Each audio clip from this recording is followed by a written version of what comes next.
Nos venga a visitar, lo anticipamos temprano en el programa porque hemos charlado mucho a lo largo de los últimos años y después de ciertos acontecimientos que tuvo la Argentina, como la pandemia, los cambios políticos y demás, no hemos hablado y está bueno poder hacer un repaso por todos lados, ¿no? Por Santa Fe, que, que debe conocerlo más que nadie hoy, de las personas que la habitan, pero también de cómo ve, ¿no? La geopolítica, cómo ve lo social, cómo ve el país, cómo ve el mundo. Está el ex gobernador Antonio Bonfatti aquí en el piso. ¿Cómo andas, Antonio? ¿Bien? Bien, ¿qué tal? Un gusto, Rodrigo. Gracias por visitarnos, de verdad. No, al contrario, para mí es un placer. La verdad que si uno se preguntaba allá por fines de noviembre del 2019, viendo el escenario que se planteaba después de la elección, la asunción de las nuevas autoridades y demás, que el mundo iba a virar de la forma que viró y que Argentina iba a estar tan metido en todo eso y vivir lo que vivió el año y medio, nadie hubiese dicho que iba a pasar, digamos, ¿no? O sea, las consecuencias de la pandemia todavía hoy las desconocemos cuáles van a ser. Así es. Sí, nos ha tocado un tiempo tremendo, pero también, digo, hablar de lo que no se habla, ¿no? ¿Cuáles son las razones? Porque le echamos la razón a un virus. Y en verdad detrás del virus hay causales. Hemos agredido al planeta extremadamente en todo el mundo.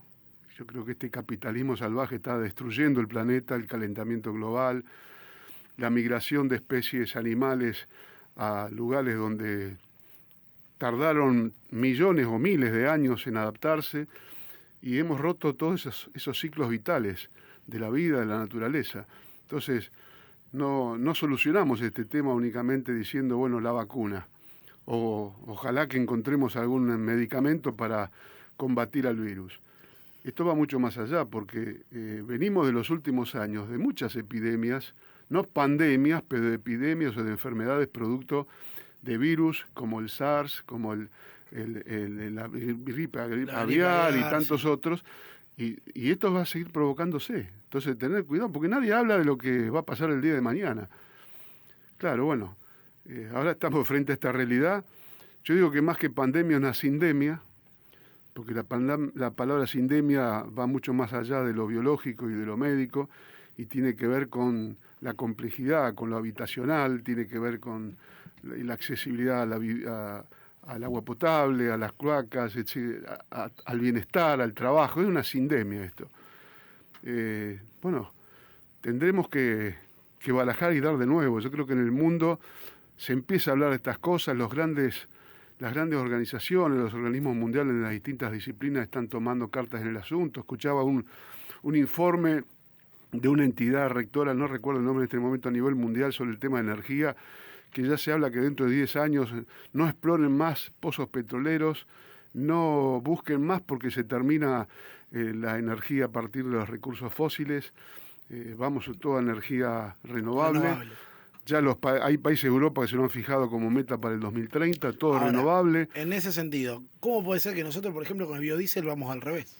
Sí, ¿no? Y con vaca muerta, porque creemos que va a ser la salvación universal y esto en poco tiempo, digo poco tiempo, pueden ser 20 o 30 años, queda demostrado que vamos a otra cosa, ¿no? Porque, digamos, nosotros podemos, al margen de que también sea contaminante, porque básicamente es combustión, tanto el biodiesel como el alcohol vegetal y demás, el alcohol de caña y demás. Digamos, tenemos un país que podría producir energía que no sea fósil. Sí, pero energía solar, energía eólica, hidráulica. La solar es la que se viene. Y se viene para las viviendas y está reduciéndose permanentemente el costo del almacenamiento, que es lo caro, ¿no? Es decir, guardar en las baterías la energía. Esto es, cada vez tiene menos costo. Ahora, una cosa es esa situación que avanza a determinado ritmo en algunos lugares del mundo porque hay ciertas garantías de condiciones de vida, y otra cosa son las que pasan en lugares con la desigualdad que tiene la Argentina u otros países, ¿no? Donde, digamos, resulta impensado imaginarse la energía solar en determinados espacios cuando uno abre la canilla y no tiene agua potable, o cuando no hay, digamos, hay villas de emergencia o asentamientos irregulares, digo, no hay laburo. Bueno, esas son las tremendas desigualdades que existen en el mundo y hacia el interior de los países. Y en esas desigualdades que cada vez son más marcadas, indudablemente no nos salvamos nadie.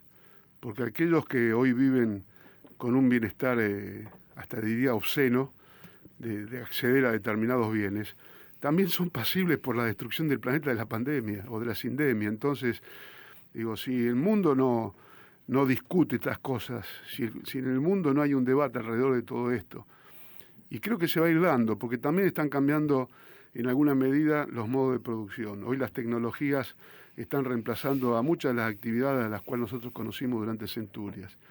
Y esto va también a producir enormes transformaciones sociales, vamos a ir hacia una nueva forma de producir y por lo tanto va a generar nuevas prioridades, otros problemas.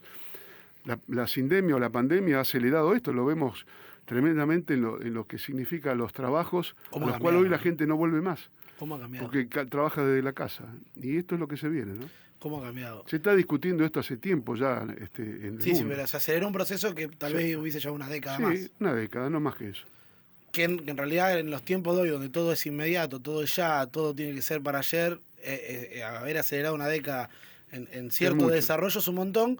Lástima, y voy de vuelta, no poder acompañar eso con fibra óptica, con conectividad, digamos, o sea, nuestra conectividad y esto, nosotros trabajamos en nuestra casa, sí, está bien, en Tostado no, o muy poca gente en Tostado sí, y lo mismo pasa en Chaco y lo mismo pasa en Santiago del Estero o en Tierra del Fuego, digo, ¿no? O sea, esta extensión que tiene la Argentina y esta forma federal falsa que tiene, donde en realidad siempre se concentra la mayor cantidad de la riqueza en capital y en el conurbano, y hay lo que sobra, lo que se puede, cuando se acuerdan de los votos del interior, bajan un poco las provincias con participaciones magras, con pocos recursos, tapando déficit, sin poder invertir, digamos, si hacer las cloacas o hacer la casa, no podés desarrollar tecnología, digo, siempre la frazada es corta.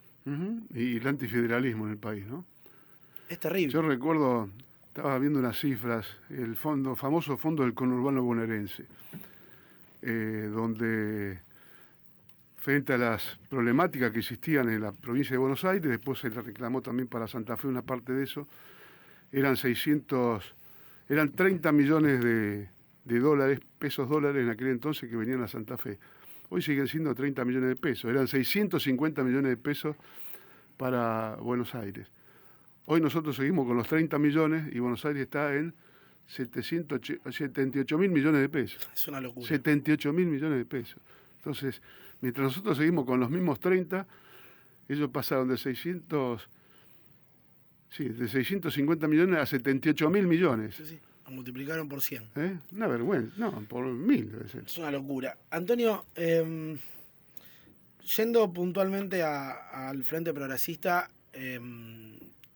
hoy da la sensación de que después de terminar la gobernación de Lifchit, la elección que no pudo ser para que vuelvas a gobernar la provincia, y el posterior fallecimiento de Lifchit, hay una situación de disputa de liderazgos o de formas de llevar adelante el frente. De hecho, algunos elementos importantes, como puede ser, por ejemplo, Puyaro rompe y se va, que la verdad que era un partícipe activo, principalmente por la mirada, digamos, ¿no? Esto de que lo manifestó hace pocos días acá, de su concepción de participar de un proyecto nacional que vaya en contra del oficialismo actual y la idea de que el socialismo en sí mismo no iba a apoyar nunca una unión de ese tipo.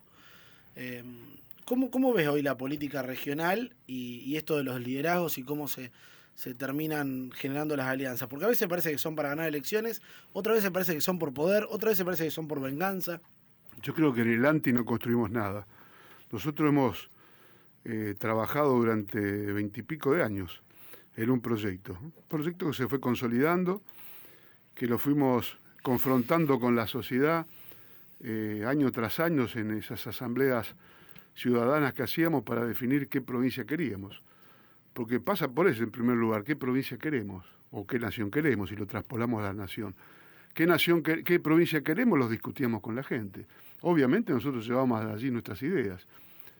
Y llevamos las ideas no solamente de los integrantes del Partido Socialista, de los otros integrantes, los 8 del Frente Progresista.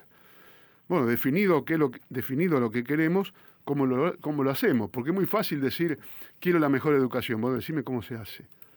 Entonces ahí empezaron a surgir proyectos. Estoy hablando del plan estratégico de la provincia, como lo fue el primero y el segundo plan estratégico de la ciudad de Rosario. Ahí está totalmente clarísimo, está escrito, son unos libros de unas 400 páginas que se fueron renovando porque se fueron actualizando. Allí está el cómo. Después había que elegir los candidatos, quién encarna ese proyecto, cómo se lleva adelante, definir desde el intendente o desde los secretarios, el gobernador, los ministros.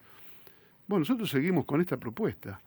Ahora, si es acceder al poder por el poder en sí mismo y vale cualquier camino, no cuenten con el socialismo. Nosotros estamos convencidos, en primer lugar, de que nadie tiene una verdad absoluta, y en segundo lugar, que construir o constituir un frente implica aceptar las diferencias de matices, pero nunca en el sentido hacia a dónde vamos. O sea, si vamos hacia el norte, nos vamos hacia el sur. Podrá ir un poquitito noreste, algunos matices, digo. Podemos no coincidir en el 100% de las cosas, obviamente. Sí, pero tiene que haber bases comunes. Pero tiene que haber bases comunes. Bueno, en eso nosotros vamos a seguir proponiendo la construcción o la constitución de este frente progresista, en donde se sumen todos los que se quieran sumar. A mí me preguntan de partidos, miles de partidos, de instituciones, de organizaciones sociales, en forma individual.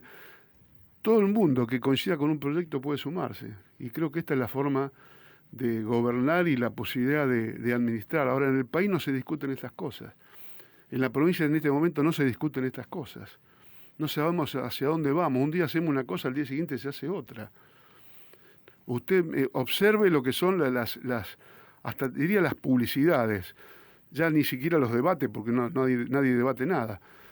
Me voy en contra del otro, para que el otro no llegue, para que digo, ¿a dónde vamos con eso? ¿Qué le estamos proponiendo a la ciudadanía? ¿Qué le decimos ahora que hay elecciones a senador o senadora, diputados, presidentes comunales y algunos intendentes y concejales? ¿Qué le decimos a la gente? ¿Qué vamos a pelear por Santa Fe? Tenemos una deuda de nación de 100.000 millones de pesos que cada vez se va achicando más, porque la tasa que se ha aplicado se va licuando con respecto a la inflación. Eran oportunamente 50.000 viviendas. Estamos hablando de una Rosario que tiene un déficit de 25.000. Hubiésemos generado una cantidad de trabajo fenomenal y dar respuesta, por otro lado, a la gente que hoy tiene necesidades reales de tener una vivienda. Bueno, ¿y quién pelea? Cuando ambos frentes o ambos partidos son parte de la grieta, fueron gobierno. No pagó ninguno. Todos prometieron que sí. Pero tampoco el gobernador está defendiendo esto en este momento. Y está hablando de su mismo partido. Yo no lo escuché nunca que vaya a reclamar por la deuda que tiene la nación con Santa Fe. Se habla de la hidrovía con una superficialidad donde no se estudia el tema. Tiene una enorme profundidad el tema de la hidrovía. No es solamente dragado y balizamiento. Tiene que ver con los ferrocarriles, tiene que ver con las ciudades, cómo se las aborda, tiene que ver con la ecología, tiene que ver con qué tipo de producción pretendemos. ¿Qué vamos a dejar que todos se concentren en 2 o 3 manos, como está pasando? Alguien que puede llegar a manejar no solamente el dragado y balizamiento, sino también la industria, los barcos. Nos van a terminar fijando el precio de los cereales y oleaginosas. Y sí. En un monopolio. Entonces digo, no se discuten estas cosas. ¿Quién va con una propuesta seria para solucionar el tema de las carnes? Se fija ahora el cepo a la venta al exterior. Yo ya lo viví eso. Yo era gobernador y estábamos en Nueva Zelanda estaban por firmar un convenio con Fonterra, que es una cooperativa neozelandesa que tiene el 30% de la producción de leche del mundo y que es la que fija el precio de la leche en el mundo. Así como los granos, cereales o oleaginosas se fijan en Chicago, la leche la fija esta entidad, Fonterra. Estaban por firmarse el convenio de asociación. Habíamos ido con productores de la lechería, con gente de la universidad, estaban todo el mundo exultante. Llegamos a Argentina de vuelta, a la semana se prohíbe la exportación de leche argentina. Chau, convenio. Digo, así son las cosas, lamentablemente. Improvisadas. Todo improvisado, pero sin estudiar las cosas, sin pensar en el mediano y largo plazo. Y me parece que aparte de eso es con la fusta, ¿no? O sea, son violentas aparte de Son improvisadas. violentas, son con decreto de necesidad de urgencia la mayoría de las veces. Decretos que van para...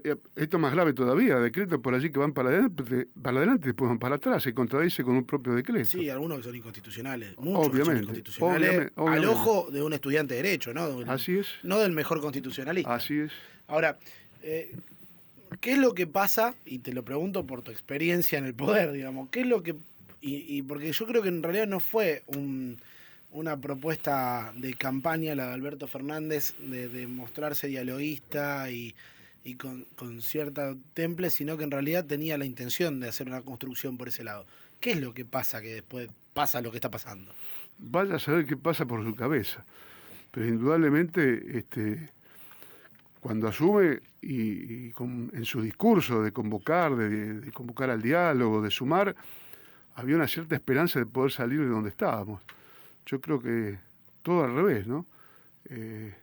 Más algunos gestos que en el tenis hablamos de los errores no forzados, de un montón de actitudes que por lo cual hacen perder la credibilidad.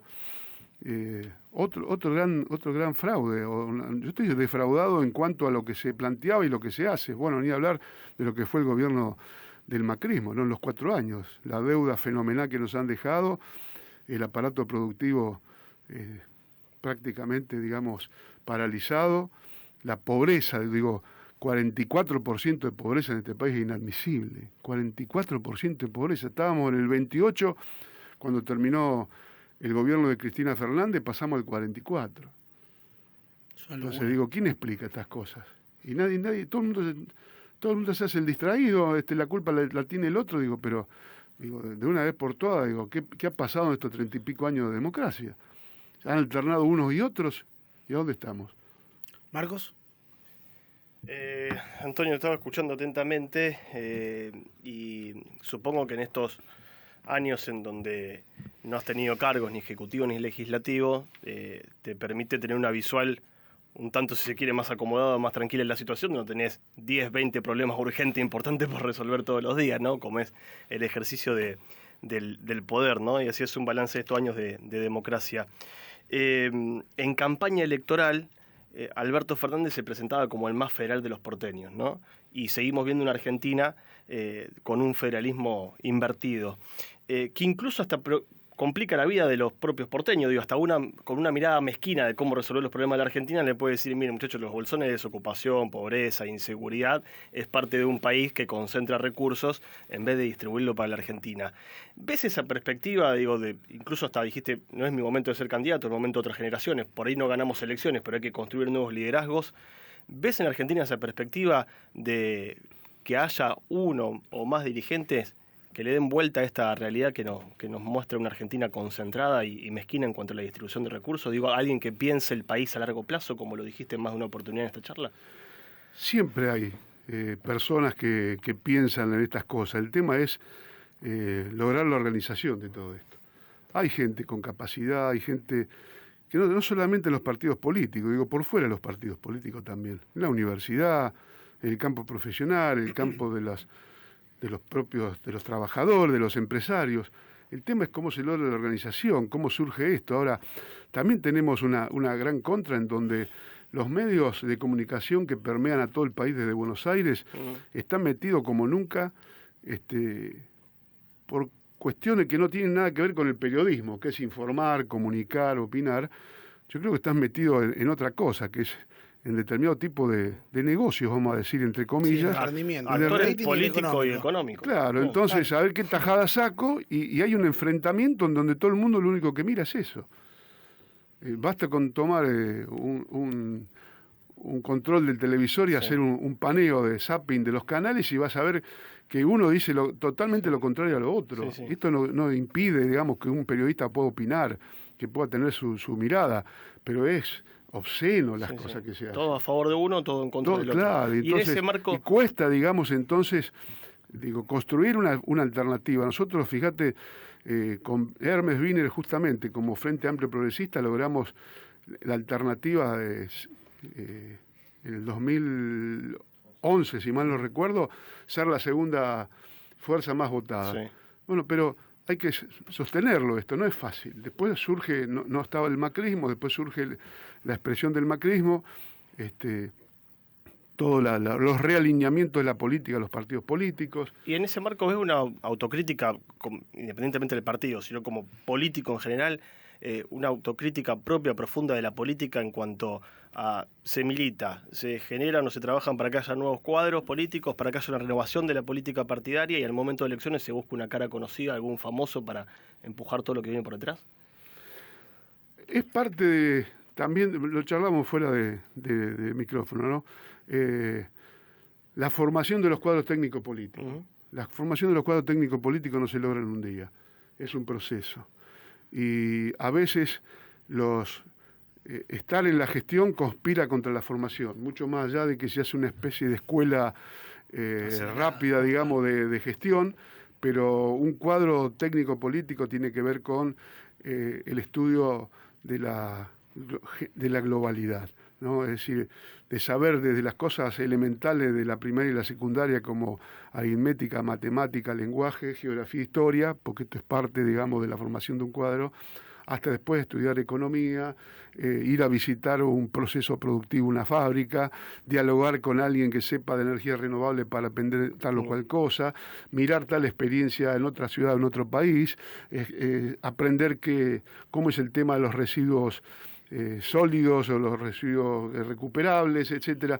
Digo, esto requiere de mucho tiempo y requiere de un gran colectivo y requiere de gente que empuje, que haya permanentemente un seminario, que haya permanentemente una escuela de formación política que esté preocupada por estos temas y en particular y fundamental conocer cuál es la línea ideológica de ese partido, porque tenemos que saber hacia dónde vamos y qué es lo que estamos defendiendo. Digo, esto es clave también, porque si no podemos tomar para cualquier lado. Uno puede ir, cuando decide tal o cual temática, tiene que saber la base de lo que está defendiendo.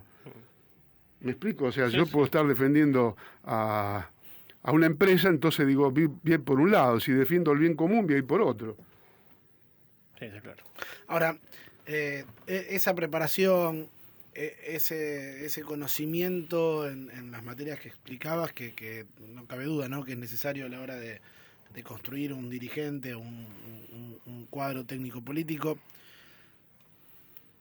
a veces se vuelve difícil, no solamente porque está lo urgente de la gestión contra lo importante, sino porque a veces uno está tratando de que no lo caguen a tiros, ¿no? Digamos, Rosario y Santa Fe cambiaron en los últimos 9 años para mal en materia de violencia, al extremo donde atentaron contra tu vida y la de tu familia, en el medio donde algunos eran suspicaces hacia tu participación en lo que estaba pasando, digamos, ¿no? O sea, a ese nivel de locura y de falta de calidad institucional, donde el propio arco político no estuvo a la altura. Al día siguiente de tu atentado sí, yo me acuerdo de la foto, sí, y era emocionante, igual que la de tus vecinos en tu casa, pero hasta el día anterior no.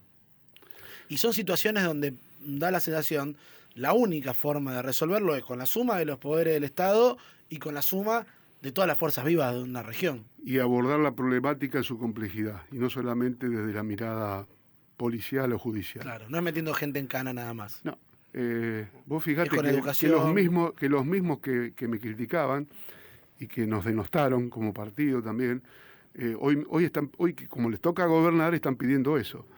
Que hagamos una política de Estado, que nos juntemos todos, que municipio, provincia y nación. Me parece fantástico, este es el camino. Y entender la génesis de todo esto. El narcotráfico es un drama universal. No hay país que no esté permeado por el narcotráfico. Rosario en particular, que yo me cansé de denunciar el tema de que tenemos 28 puertos, esos 28 puertos, el control lo debe realizar tanto prefectura como aduana, y son coladores. Si vos ves pasar una barcaza en el río de 100 metros con 3 tándem uno al lado de otro, empujada por un remolcador, vos en el medio podés fácilmente poner cualquier cosa. Con solamente una red en la quilla abajo, pasa cualquier cosa. Y ahora empiezan a salir las denuncias. El 85% de todo lo que sale del Paraguay, no solamente marihuana, ahora también cocaína, pasa por el río y se va a Sudáfrica o se va a Brasil y a Brasil se va después o a Europa o a Estados Unidos. Digo, primero eso, después, ¿qué condiciones le damos a los jóvenes porque de acá también hay otro concepto grave, ¿no? No por la pobreza, ¿no? El pobre no es que sea un delincuente, pero sí a un chico que no tiene perspectiva, que no estudia ni trabaja porque no le damos una oportunidad, es muy fácil presa de alguien que le dice, toma tantos miles de pesos, te lo ganás en 2 segundos. Y así van ganando adeptos. Ahora, fíjate vos... Es por la falta de contención. Por supuesto. Entonces, digo, no es un abordaje solamente del control policial. El Plan Abre, Perotti lo sacó. Y nosotros hemos recuperado cuántos barrios. Él vuelve a estudiar. Hemos recuperado miles y miles de chicos que habían vuelto a la escuela secundaria. El abordaje social no se hace con dádiva, con prenda, se hace empoderando a la gente que con su propia capacidad pueda entender y organizarse cómo defender su barrio, en el sentido de la limpieza, del cuidado, vamos a pintar la plaza, los Fonavi, cómo se arreglaban en la ciudad. Y después lo otro, la cuestión de la economía del delito. Acá se habla mucho del narcotraficante. Digo, ¿quién habla? De los abogados, de los escribanos, de los contadores, de las empresas constructoras, de los que venden autos de alta gama, que nadie le pregunta dónde sale la plata a quienes van a lavar dinero. Digo, todo esto nosotros lo habíamos estructurado, lo habíamos empezado no se logra de un día para otro. Habíamos creado unidades para esto, se empezó a disminuir el delito, ahora empezó a subir de vuelta. Y el abordaje es un abordaje entre todos. Ahora, cuando vos te van poniendo permanentemente una piedra en el camino, es muy difícil avanzar. Antonio, Clara García es precandidata a senadora, Verónica Irizar, también está Capielo, Mónica Fein, candidata a diputada. Digo, hay un grupo de dirigentes socialistas dentro del frente compitiendo por lugares de relevancia. Entiendo yo que no solamente para los cargos que pueden llegar a ocupar en el día de mañana en la próxima elección, sino también para lo que puede ser el futuro y el presente del espacio político y también de la ciudad y la provincia. ¿Cómo ves esa situación y cómo te sentís en este rol de estar apoyando esto sin cargo electivo y trabajando como el mismo militante de los 25 años, 22 años en la facultad, o sea, como hace 50 años? Me siento como el primer día, lleno de ilusiones y de sueños. Han pasado los años, muchas a veces frustraciones de no haber podido lograr esos sueños juveniles, pero contento de un partido que siempre sigue sosteniendo los principios. En Clara García nosotros, digo, para poner un nombre, estamos encarnando lo que pensamos de defender nuestros valores. Clara es una compañía que fue concejal, que fue directora del Banco Municipal, que fue secretaria de Servicios Públicos, 2 veces diputada provincial, una larga trayectoria de una persona que estudió, que gestionó, que lleva adelante, reitero, los principios del socialismo. Y nosotros creemos en ese trabajo, ¿no? Honesto, con mucha ética, de poder llevar adelante lo que pensamos y de llegar a la Nación con una propuesta, llegar al Senado de la Nación con una propuesta. La propuesta de defender a Santa Fe en serio, no con eslogan, con cosas concretas. Con la garra que hace falta, porque es difícil defender a Santa Fe en serio. Sí. Fíjate que otras provincias lo hacen. San Luis lo hace, Córdoba lo hace. Córdoba tiene la particularidad de que no importa quién gobierne, dónde, cuándo y cómo, siempre es oficialista. Vamos, pero defiende los intereses de Córdoba, por eso digo. Defiende los intereses de Córdoba. San Luis defiende los intereses de San Luis. Bueno, defendamos alguna vez, que logremos defender los intereses de Santa Fe, ¿no? Antonio, gracias, es una alegría enorme. Ojalá te viésemos más seguido. Gracias por venir de verdad. Ahora que tenés las 2 dosis, podés moverte un poco más. Seguramente tengas una tercera dentro de poco. Ojalá. Me voy mañana a recorrer el norte.